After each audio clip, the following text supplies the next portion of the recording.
دوستو ہاں حشر میں پھر ملیں گے میرے دوستو بس یہی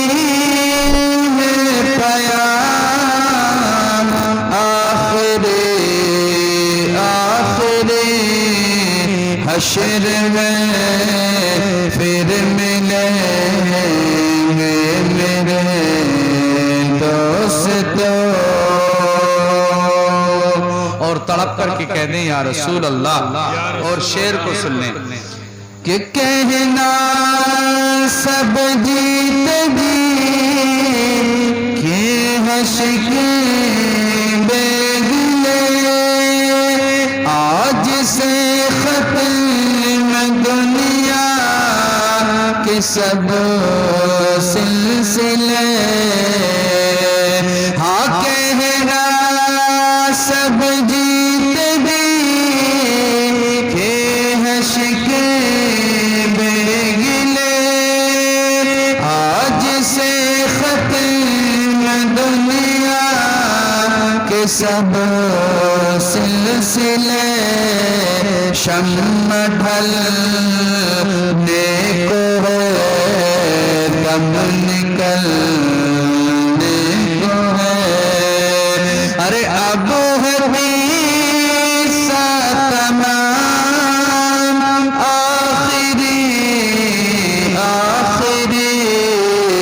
حشر میں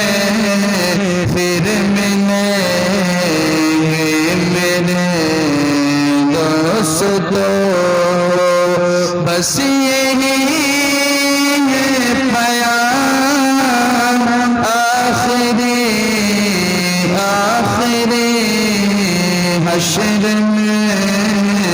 پھر ملیں گے میرے دوستو اور یہ شعر بھی ملاحظہ فرما لیں اپنے نبی کا نام پکارنے کہہ دیجئے یا رسول اللہ کہ مجھ کو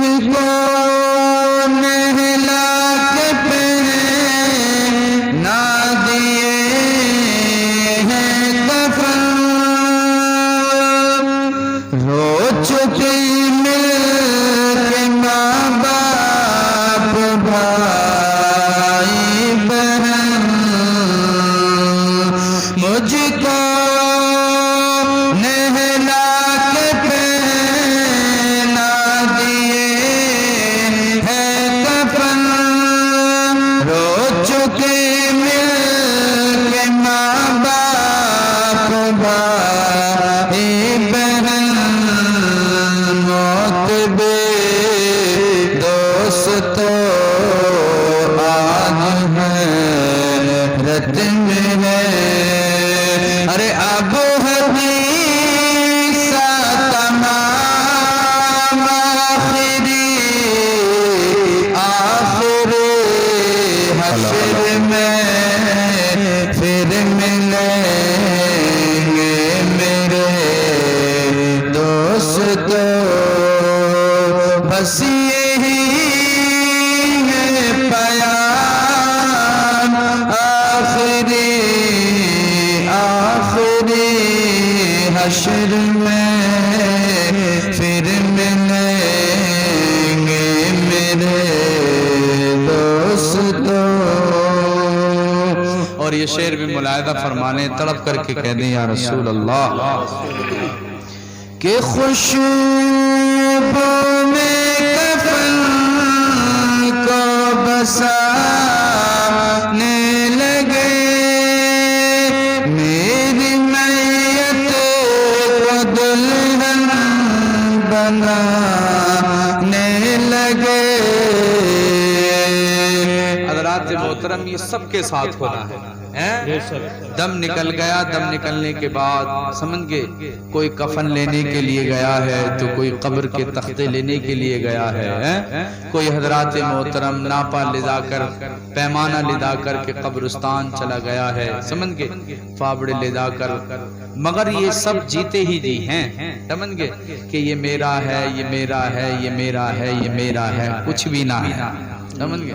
کچھ بھی نہیں ہے حقیقت میں. جب سکندر بادشاہ کا انتقال ہونے کا جب وقت قریب آیا تو سکندر بادشاہ پوری دنیا پہ اس نے حکومت کی تھی, سمجھ گئے, پوری دنیا پہ.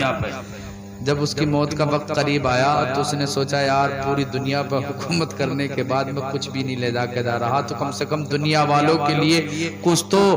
عبرتناک میری موت ہو جائے تاکہ کچھ درس مل جائے. تو انہوں نے کہا, سکندر بادشاہ نے کہا کہ جب میرا انتقال ہو جائے تو کفن سے مسیری سے میرے دونوں ہاتھوں کو نکال کر کے پھیلا دیں اس طریقے سے. تو آپ کے وزیروں نے کہا کہ سکندر بادشاہ یہ وجہ کیا ہے, مرنے والے کے کفن میں ہاتھ لپیٹ دیے جاتے ہیں اور تم یہ کہہ رہے ہو کہ میرے ہاتھ نکال کر کے باہر کو پھیلا دینا اور ہر محلے کی گلی سے میرے جنازے کو گھماتے ہوئے نکالنا, اور کوئی پوچھے کہ ان کے ہاتھ کیوں پھیلے ہوئے ہیں تو کہہ دینا کہ سکندر نے پوری دنیا پہ حکومت کی ہے مگر جب آیا تھا تو خالی ہاتھ آیا تھا اور جب دنیا سے جا رہا ہے تو دیکھو خالی ہاتھ جا رہا ہے. سمجھ گئے؟ تو یہ دنیا دھوکہ ہے. میں بار بار کہتا ہوں جمعے میں بھی, یہ تو دھوکہ ہے, اور یہ ایسا دھوکہ ہے کہ یہ موت کے وقت ہی پتہ چلا نا ہاں یہ کیا ہوا, سمجھ گئے, ہاں یہ کیا ہوا. مگر وہاں اس وقت ہاں کہنے سے بہتر یہ ہے حضرت کہ اگر جوانی میں ہاں کر لے اور گناہوں سے باز آ جائے اور نمازی بن جائے تو انشاءاللہ اس کا یہاں بھی اور بعد مرنے کے قبر میں بھی اور بعد حضرات محترم حشر کے میدان میں بھی اس کا بیڑا پار ہو جائے گا. یہ سب کے ساتھ ہونا ہے. مگر شاعر اسلام بڑے اچھے انداز میں کہتے ہیں, تڑپ کر کے کہہ دیں یا رسول اللہ کہ خوشبو میں کفن کو بسانے لگے, میری میت کو دلہن بنانے لگے. دوستو اب اٹھاؤ جنازہ میرا, ارے ہو چکا انتظام آخری حشر میں. نعرہ تکبیر, نعرہ رسالت, نعرہ رسالت. علماء اہل سنت محفل ذکر سال ثواب, نعرہ تکبیر, نعرہ رسالت. کہ ہو چکا انتظام آخری حشر میں,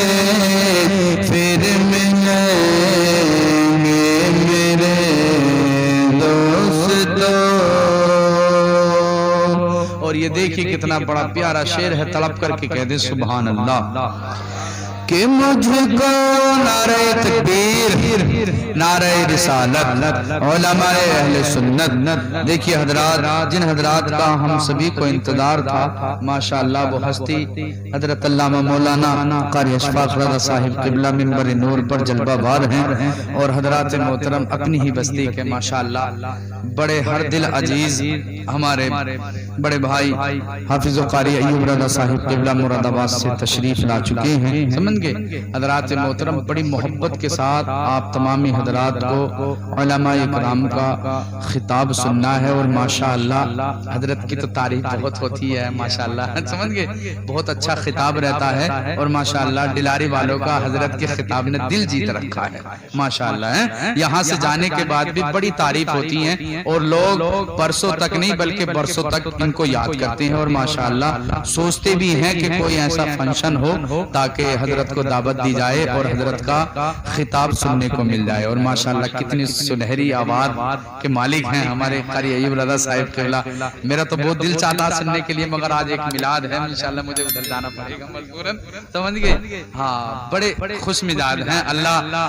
علماء اکرام کو سلامت رکھے اور میرا مولا ان کا سایہ ہمارے سروں پر تا دیر قائم دائم اور عطا فرمائے۔ اللہ رب العزت کی بارگاہ میں دعا ہے میرے مولا ہم سب کو اس پاک محفل کو سن کر عمل کر کر زندگی گزارنے کی توفیق عطا فرمائے۔ یا اللہ رب العزت اس پاک محفل کی برکت سے میت مرحومہ کے زندگی بھر کے گناہوں کو معاف فرمائے۔ میرے مولا ان کے بیٹے بیٹیوں کو تمام کو صبر جمیل اس پر حاضر عظیم کی توفیق عطا فرمائے۔ کلمہ طیبہ پڑھ لیں محبت کے ساتھ پڑھیے، لا الہ الا اللہ محمد رسول اللہ۔ السلام علیکم۔